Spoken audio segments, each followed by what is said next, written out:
Welcome to my channel. Saibaba భజనకి అయితే నేను వచ్చేసానండి. చాలా బాగా జరుగుతుంది. మొన్న చెప్పాను కదా 100 రోజులు అందరికీ ఎవరైతే భజన పెట్టుకోవాలనుకుంటున్నారో వాళ్ళ ఇంట్లో చక్కగా భజన కార్యక్రమం అయితే జరుగుతుందనమాట.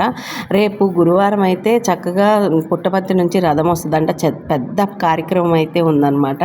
సాయిబాబా ట్రస్ట్ వాళ్ళు చాలా బాగా చేస్తున్నారు. మనం భజన పెట్టుకోవాలి అనుకుంటే కనుక పెద్ద ప్రాసెస్ అయితే ఏం లేదండి. పానకం, వడపప్పు, పులిహార, స్వామివారికి ఏదన్నా స్వీటు చేసి అక్కడ పెట్టి కొబ్బరికాయ కొట్టుకుంటే వాళ్ళే భజన చేస్తారు.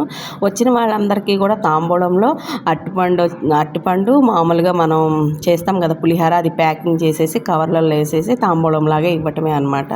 చాలా బాగా జరుగుతున్నాయి అన్నమాట పూజలు అయితే, భజనలు.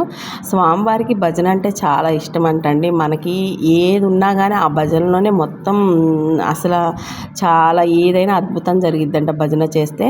సాయిబాబా వాళ్ళు ఉన్నప్పుడు భజన చేసుకోమని చెప్పేవాళ్ళంట. ఏదైనా సరే ఆ భజనలోనే ప్రతి ఒక్క పని జరుగుతుందని అయితే నిన్న స్పీచ్ కూడా చెప్పారు. ఇంకా మాకు తెలిసిన వాళ్ళైతే నాకు నిన్న భజనకి పిలిస్తే వెళ్ళాను. ఇంకా హారతి కూడా ఇచ్చారనమాట. చాలా బాగా జరిగింది భజన. మీరు ఎవరైనా గుంటూరులో ఉంటే కనుక చక్కగా సాయిబాబా ట్రస్ట్ జిల్లా పరిషత్ దగ్గర సాయిబాబా మందిరం ఉంది కదండి, అక్కడికి వెళ్ళి వివరాలు అయితే కనుక్కోండి. చాలా బాగా జరుగుతున్నాయి భజనలు. మీరు కూడా పాల్గొనాలి అనుకుంటే, ఇది గుంటూరులో అనమాట. నాకైతే చాలా బాగా నచ్చిందనమాట భజన. ఇంకా నా ఛానల్ని ఫస్ట్ టైం కనుక చూస్తే ప్లీజ్ లైక్, షేర్, సబ్స్క్రైబ్ చేసుకోండి. ఇంకో మంచి వీడియోతో మీ ముందుకు